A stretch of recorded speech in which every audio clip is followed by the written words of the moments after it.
Hare Krishna, Radhe Radhe. How are you guys? I hope आप सब अच्छे हैं। और today I am back with shloka number 11।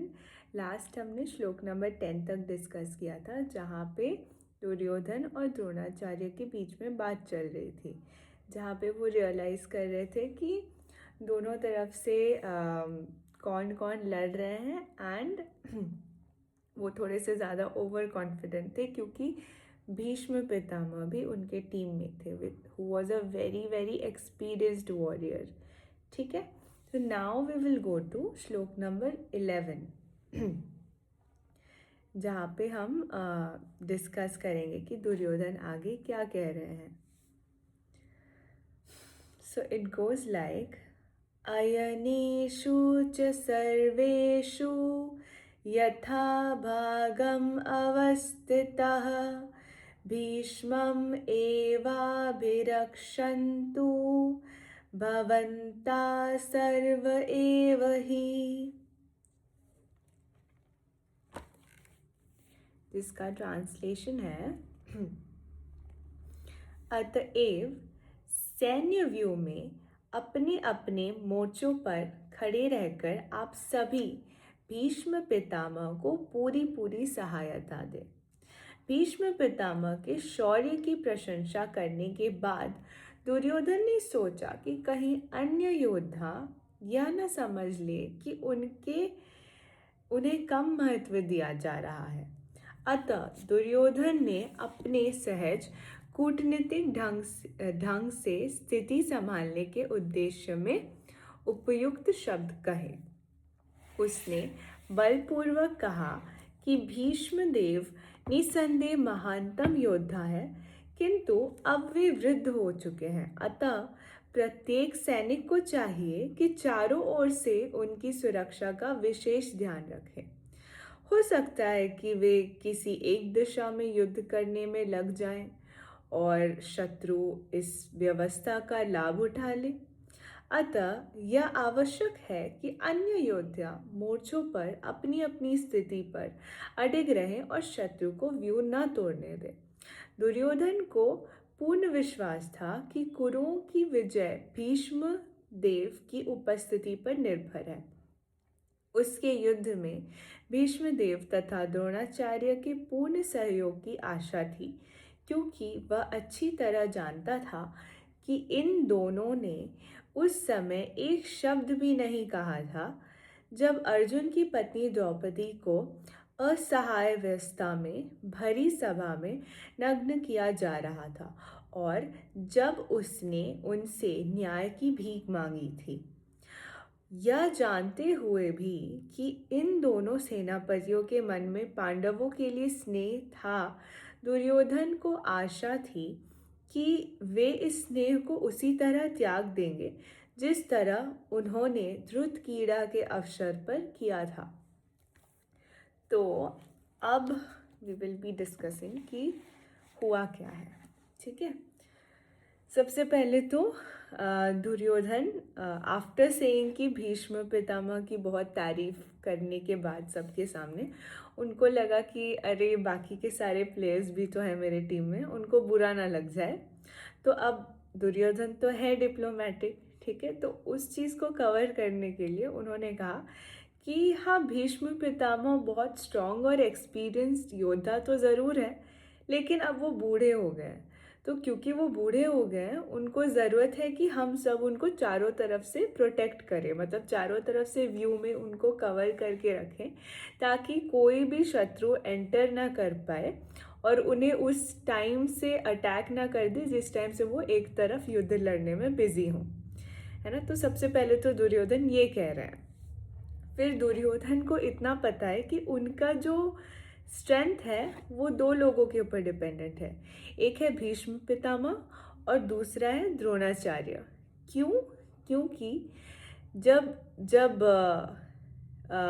मतलब जब इसका कौसर का युद्ध हुआ था, एज इन जब what is that called, I think it's called gambling, you can say, मतलब when they were playing that Kausar का युद्ध, तो वहाँ पे ना ऐसा हुआ था कि यू कैन कॉल इट जुआ ऑल्सो, ठीक है।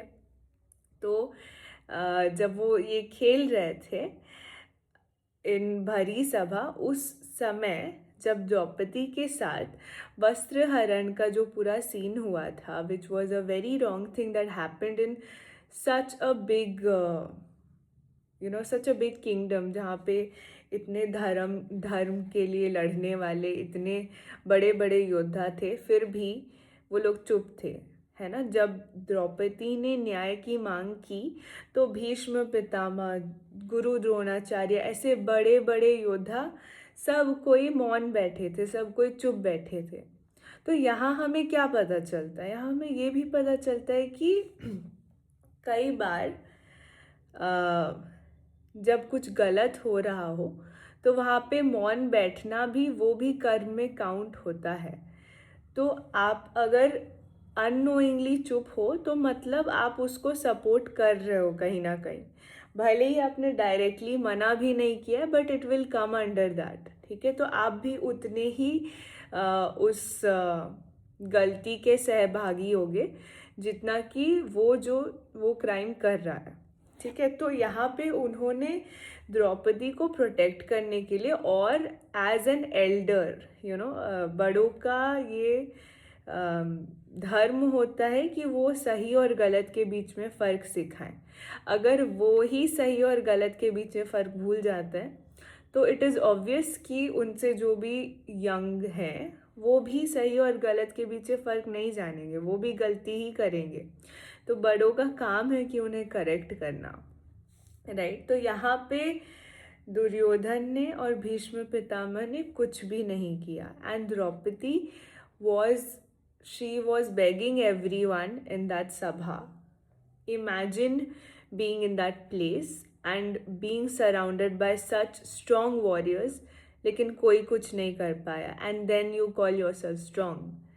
तो this is what shows कि धर्म is something जो सिर्फ it's not just about muscle power, it's also about your intellectual and spiritual power, कि आप अंदर से, आपका कॉन्शियसनेस कितना स्ट्रांग है, कि आप अंदर से आवाज़ उठा सकते हो सही चीज़ के लिए, ठीक है। And the third point is यहाँ पे हालांकि दुर्योधन ये जानता था कि उसके स्ट्रेंथ भीष्म पितामह और द्रोणाचार्य है, लेकिन भीष्म पितामह और द्रोणाचार्य की एक वीकनेस थी, दैट वाज कि उनका इंक्लिनेशन था टुवर्ड्स पांडवर्स, बिकॉज पांडव सब बहुत अच्छे थे, वो हमेशा धर्म के रास्ते में चलते थे। हालांकि जो कौसर के खेल में उन्होंने भी कुछ कुछ अधर्म किए, because again I said right कि संगति का बहुत असर होता है।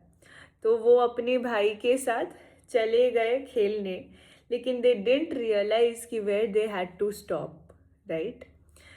तो इसीलिए कौसर के खेल को या फिर गैम्बलिंग को हमारे शास्त्र में ये माना गया है कि it can lead to very destructive results, ठीक है। तो यहाँ पे ये पता चलता है कि जो भीष्म पितामह थे, द्रोणाचार्य थे, उनका थोड़ा सा इंक्लिनेशन था पांडवों के लिए, लेकिन दुर्योधन ये एक्सपेक्ट करता था कि ये एक रीज़न ना बने उनके लूप होल का, कौरवों के लूप होल का। तो उसने इस चीज़ के बारे में भी द्रोणाचार्य और भीष्म पितामह से बात की थी, ठीक है। तो आज हम ये सीख रहे हैं कि कैसे कई बार, है ना, जो समाज में बड़े भी लोग हैं वो भी अधर्म करते हैं, अननोइंगली और नोइंगली, या फिर कोई अपने वचन से बंध के अधर्म कर देता है, ठीक है। तो यहाँ पे श्री कृष्ण ये कहना चाहते हैं कि कई बार विथ टाइम सिस्टम और रूल्स चेंज होते हैं, ठीक है। तो कई बार हम, जैसे भीष्म पितामह ने प्रतिज्ञा ली थी कि वो चाहे जो हो जाए हस्तिनापुर के लिए डिवोटेड, डेडिकेटेड रहेंगे, हस्तिनापुर को हर टाइम सपोर्ट करेंगे, लेकिन यहाँ पे उनको सपोर्ट नहीं करना चाहिए था। जब द्रौपदी को हेल्प की रिक्वायरमेंट पड़ी तो उन्हें हेल्प करना चाहिए था, even if it meant breaking his own promise.